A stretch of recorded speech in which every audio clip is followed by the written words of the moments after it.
All right, good evening, guys. I'm sorry about the little delay. I had some technical difficulties with my mic. My computer didn't want to read it for a second, so I had to change the settings. Thank you, everybody, for joining us today. I really appreciate it. Um, this is going to be our first lesson live. It's going to be recorded, so you guys are welcome to review it later. It will be in the channel. So I want to remind you that there is a 20-second delay that between when I speak or input in the screen and what you actually see. So if you guys have any questions, please hit me up in the chat. There is no delay in the chat. I can read your questions in the chat and answer them as I see them. I'm not going to see all of them.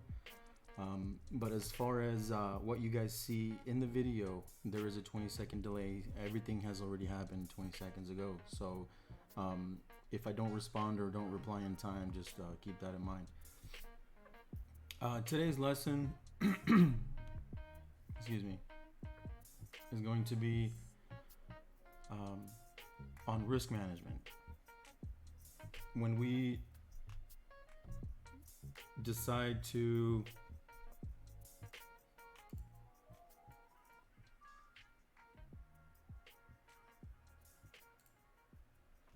I'm going to turn it down. Today's lesson is going to be on risk management.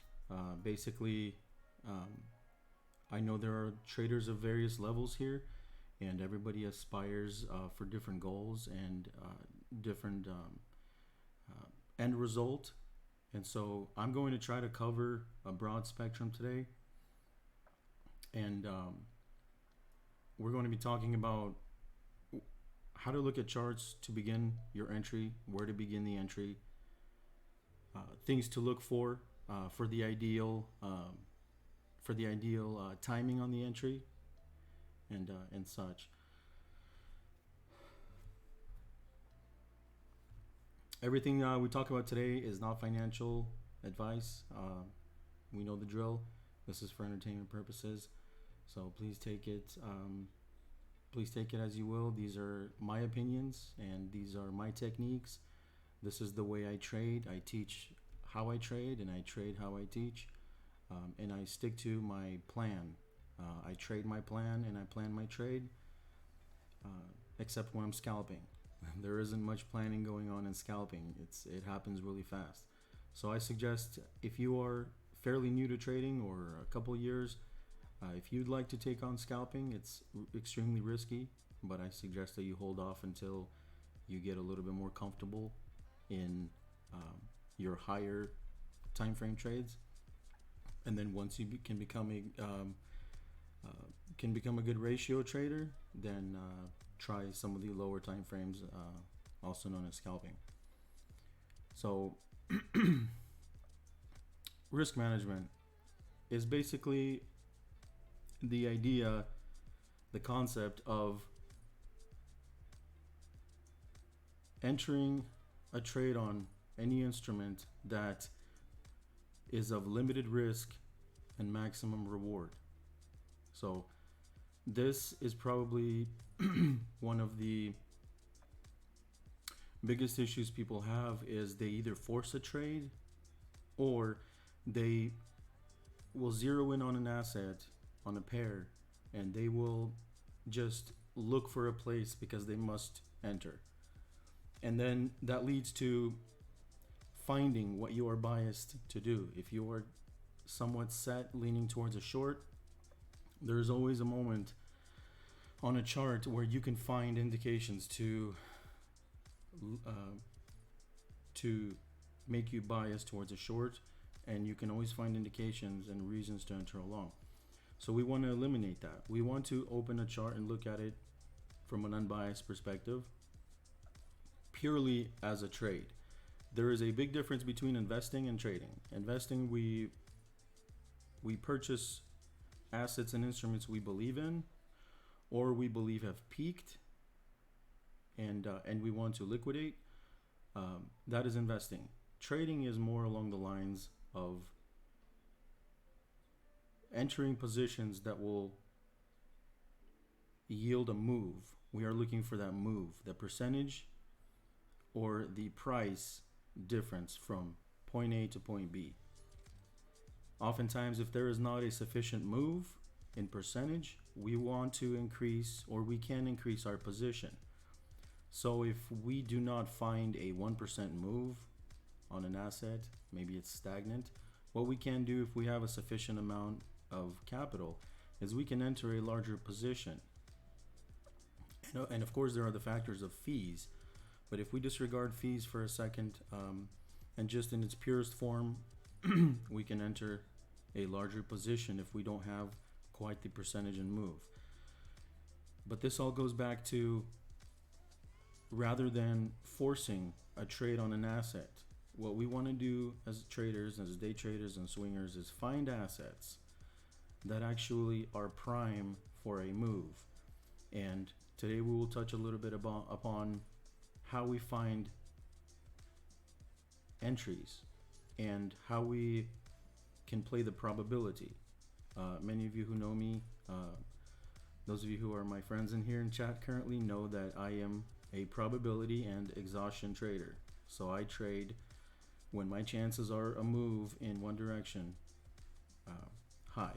My chances are high. My probability is high. In trading, we have essentially two directions, up or down. Sometimes we'll go sideways, but eventually the asset's going to break up or down. So we have, in theory, a 50-50 chance. And what we want to do as traders, we want to position ourselves where the probability is the highest according to our time frame.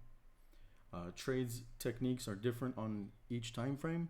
Sometimes you are going to apply principles and techniques on the daily that you do not apply in scalping, or you will apply them on the hourly, on a day trade, on the 15-minute time frame. When we are in a trade throughout the day, we will apply different techniques. And in later episodes, we will talk about various techniques and we will dive deep into the oscillators. But today, I just wanted to touch on the concept, on the fundamentals of, prior to entering a trade, what we are looking for. And to recap, we are looking for the best position that will give us the largest probability in the move, in the direction of the move that we anticipate. And if we are wrong, we also want to limit the loss. And there are other techniques to that we will cover in later episodes. So today we will just slightly touch on technical analysis, just to continue and show a little bit of proof of fundamentals. So when we open a chart, we want to set ourselves up, open up our moving averages, open up our oscillators, and just take a look at where the chart has been. Often people are too focused on the now, and they are too focused in on the smaller time frames. What we want to do is, when we open an asset in the morning, for example, we want to zoom out first. We want to open the daily or the weekly. If we already know what the weekly looks like from yesterday, or say we scrolled through this asset 3 days ago, we don't need to visit the weekly again. It's not going to change in a few days, especially if that candle hasn't closed. So we want to look on the daily and see where we've been 2-3 days ago and start from there. Oftentimes traders make the mistake of trading against the trend without even knowing it. And then when they enter a position, it instantly goes in the red against them. And then they wonder, what have I done wrong? And I found, from listening to folks share their issues that they're having on a constant basis, I found that the majority of them fail to look at a larger time frame.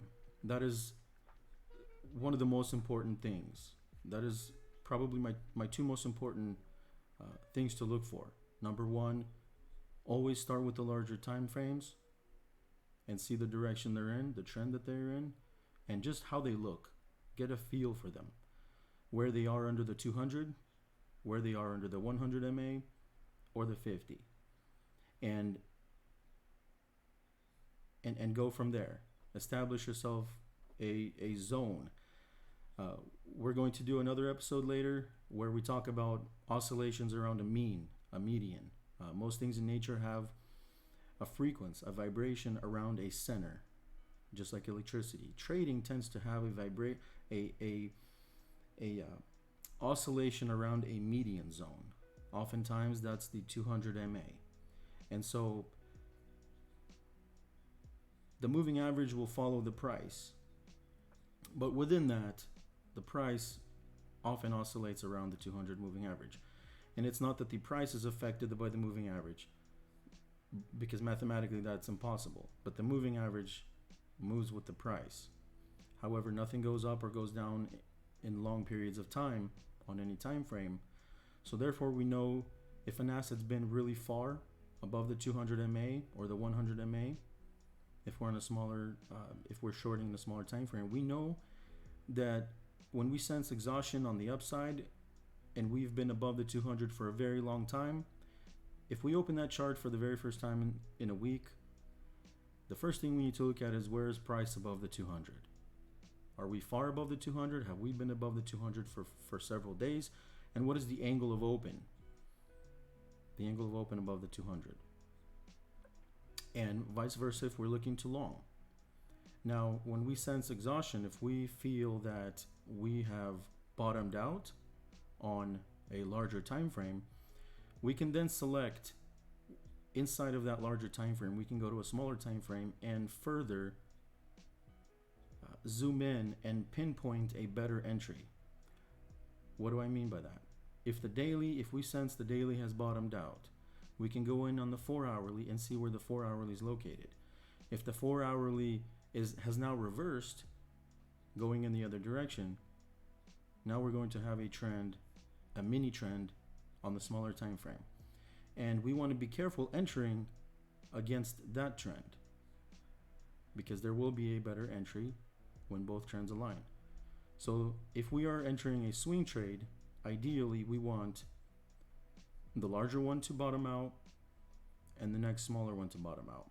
And when I say smaller time frame, I mean the more popular time frames that most people look at, which are the daily, the 4 hourly, the hourly, and the 15-minute. And if you're scalping, maybe even the 5-minute. So that is how we can mitigate risk, is by positioning ourselves ideally in every time frame. If the daily looks good for a swing entry, it's not necessarily the best position. It's not necessarily the best entry unless we DCA. And I absolutely love to DCA. I dollar cost average on every trade, and we will get into exactly what that means for those that don't know. But that does not mean we have found the ideal position. If we zoom in on the 4 hourly and on the hourly, we can pinpoint when those two have bottomed out. So now we have 3 time frames that have bottomed out: the daily, the 4 hourly, and the hourly. That is typically the prime position to enter a trade.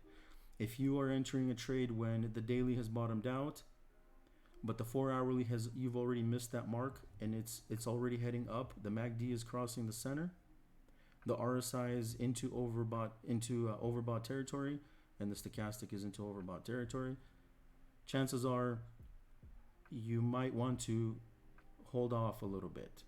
Instead of FOMOing in, you want to see and feel out that 4 hour.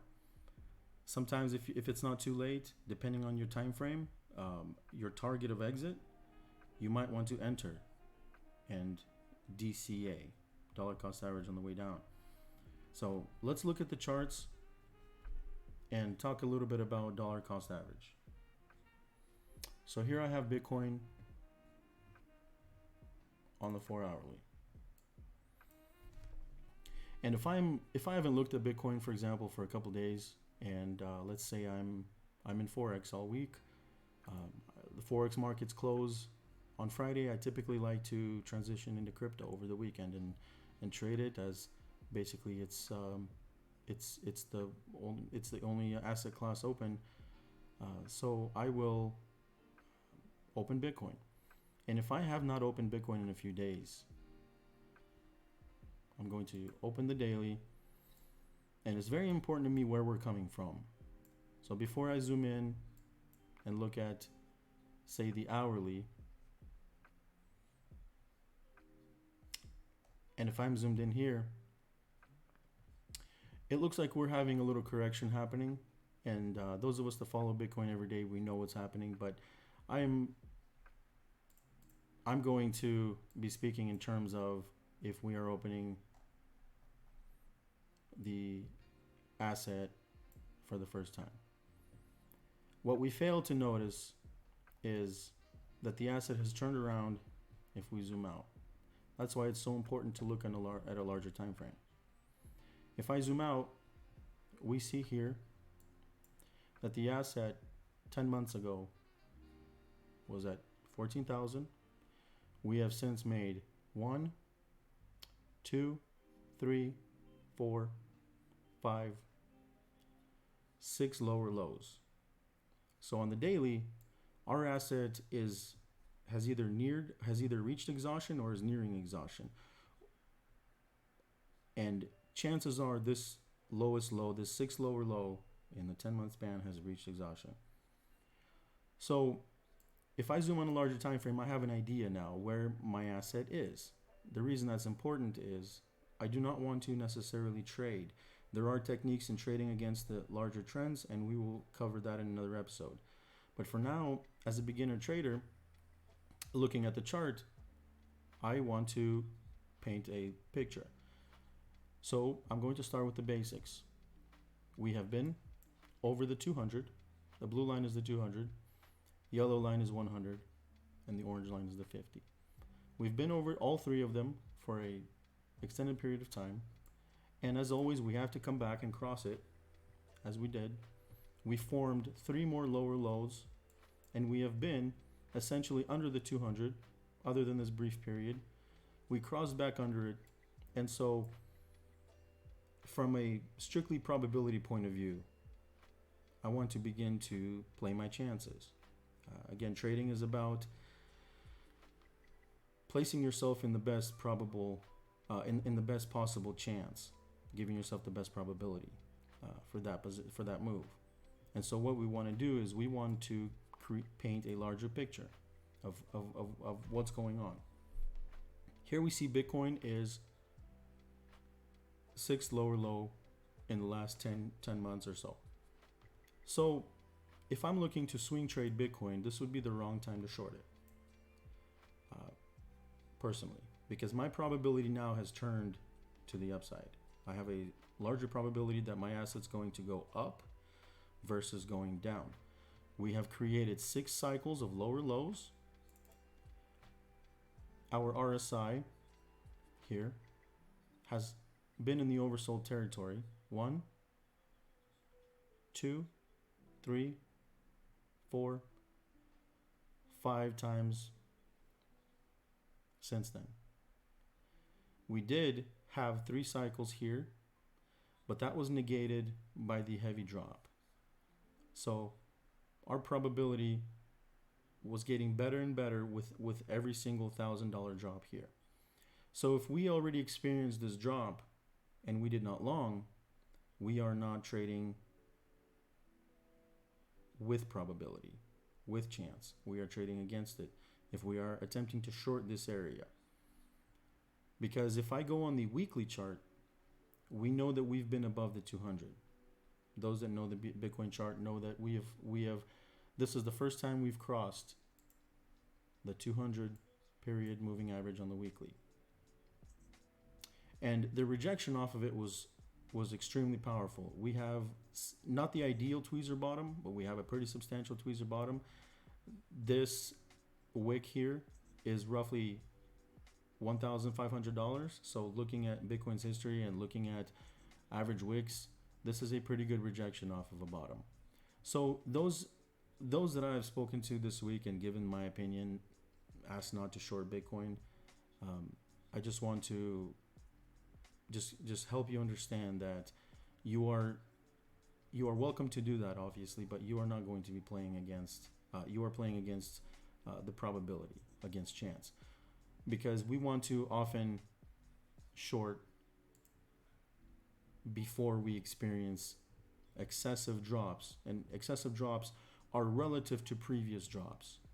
So if just by looking at this time frame right here, our average drop is roughly 2 to 3,000. And so every time we experience over a $3,000 drop in a short amount of time, relatively, it would be the wrong time to short. We want to execute a short sometime before that. These are longer time frames, trading on longer time frames. So one other thing I want to point out is it's very important to study the history of the asset prior to jumping into a trade. If we study the history and we just zoom out in the last 2 years on Bitcoin, I want to show you folks something really interesting. All of these indicators are lagging indicators. The RSI, the stochastic, which means the information they paint to us is better on a larger time frame than a smaller time frame, and they often lag. By the time the convergence and divergence line cross on a MACD, often the move has already happened. The reversal has already happened, as we see here. That's why they're called lagging indicators. The RSI I have found is one of the least lagging in terms of timing on turnarounds, but nonetheless they're all lagging indicators. But the method in which I often use the MACD and the RSI is I couple them with history and I couple them with previous moves. I do not just use them at that time. I do not just gain one set of data points from a recent time history. I compare history. What do I mean by that? If I zoom in on the past 2 years on Bitcoin, the RSI has only been this oversold on the daily 2 times. Mid-November of 2018, the RSI on the daily was at 9 points. Then it was at 19 points twice on 24 September, roughly, 25 September, and then 22 November. Right now, the RSI on the daily reached 15 points. So in the past 2 years, the RSI on the daily is at the second lowest it's ever been in the last 2 years. And that is extremely powerful because if we study the history, every time the RSI has crossed under the 10 point, which was once in the last 2 years, we have had extreme climbs. So again, our probability is high. Probability, folks, does not lie. Does not lie. If you trade in a direction that has a high probability, you're going to win. If you trade in a trend in the direction that has a low probability, chances are you're going to regret that trade. So just by these 3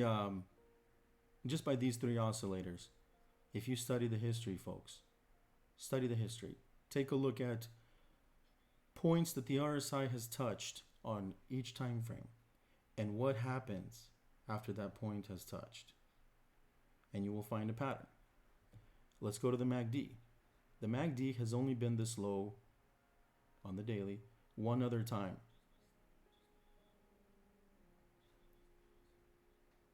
Early 2018, the MACD was at negative 1460.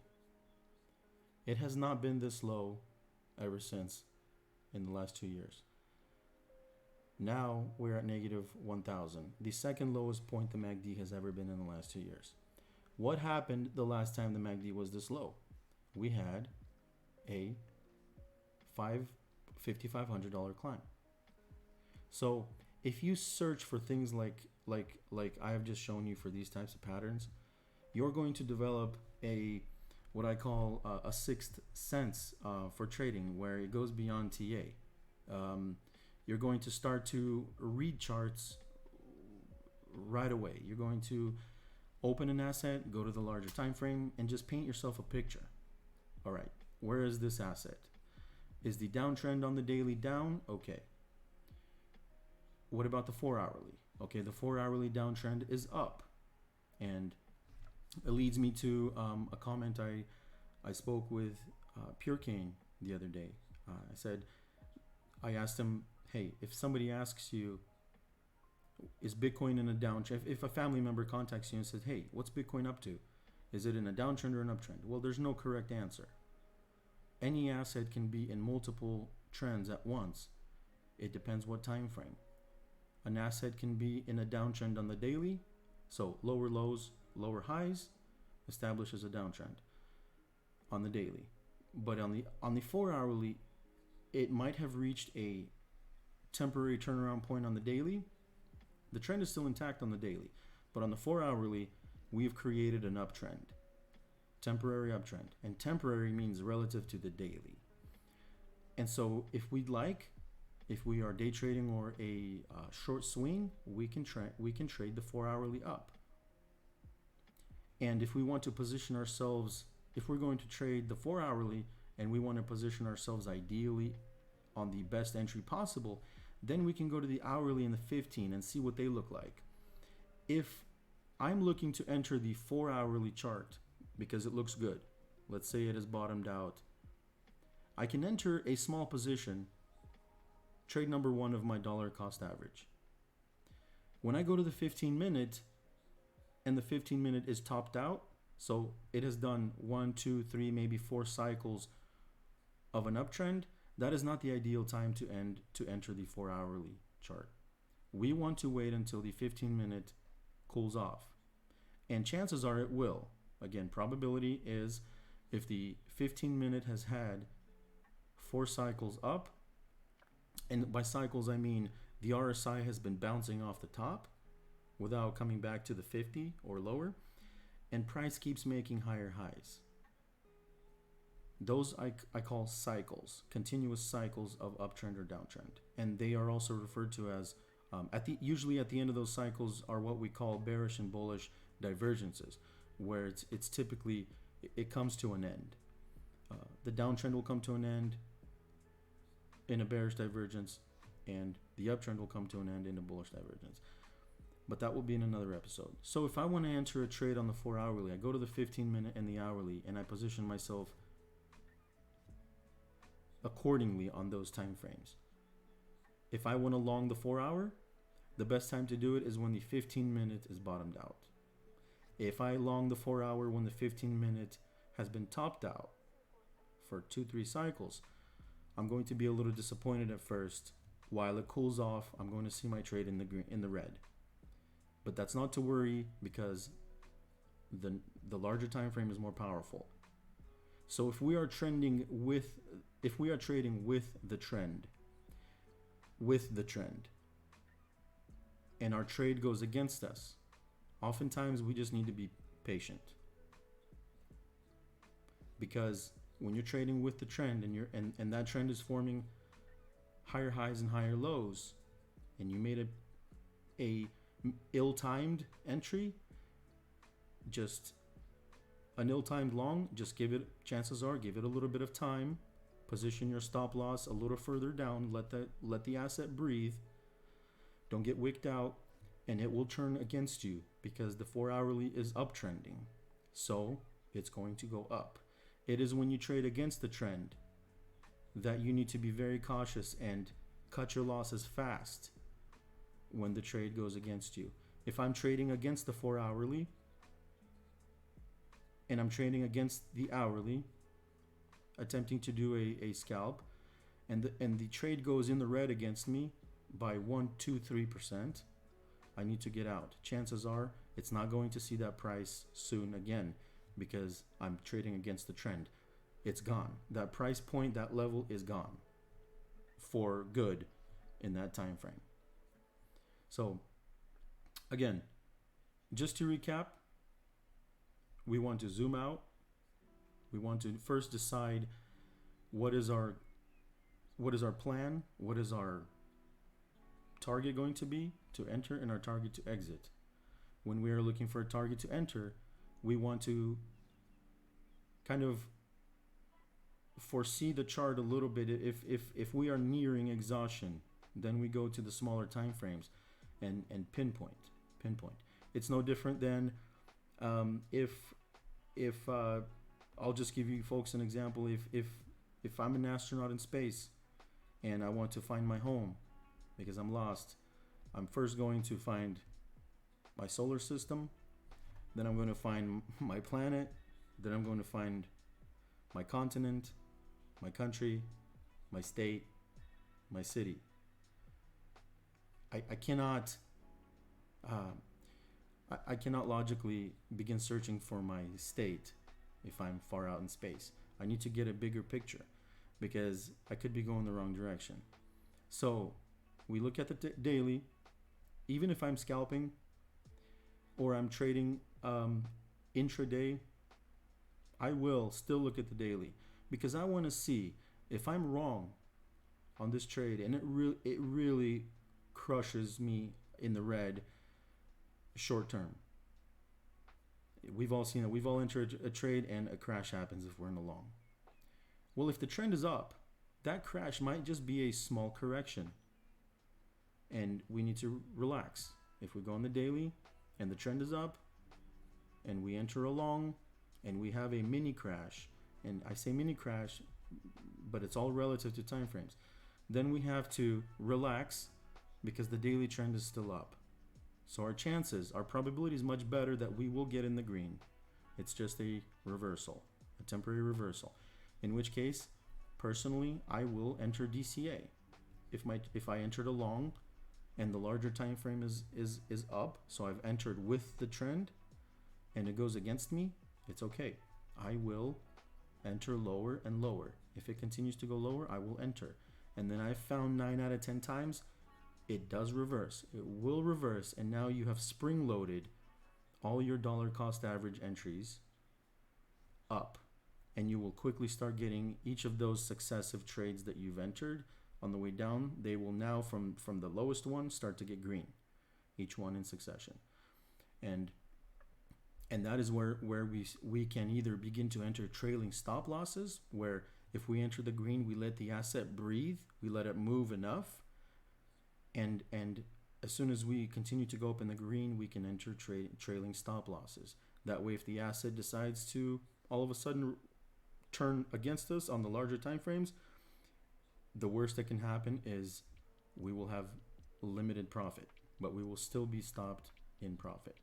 I personally like trailing stop losses. I highly suggest people incorporate them, but everybody has their strategy and everybody does as they see fit. We will do an episode next. Our next episode will be on minimizing impact on your account if you trade leverage. We will discuss leverage trading. We will discuss how to enter our positions where we impact our account in such a manner that we still leave room for additional trades that we see that are prime for entering, or leave enough room for our trades to breathe, to be able to make small corrections. Folks, please do not get discouraged or panic when your trade goes in the red slightly. If you follow a good risk management and a good technique, oftentimes you will find your trade temporarily goes in the red, and you don't want to over leverage yourself, so that you can allow yourself to enter a little bit lower and then enter lower again. Now you have lowered your average, and it helps you in both your profit and your risk. Thank you very much for joining us on this episode. I'm going to make this one a little bit shorter because it is a little bit stressful being the first one live. I appreciate everybody in here, and if you have any questions, briefly, 5 minutes, please hit me up in the chat. If not, let me know you're good, and I will see you next time.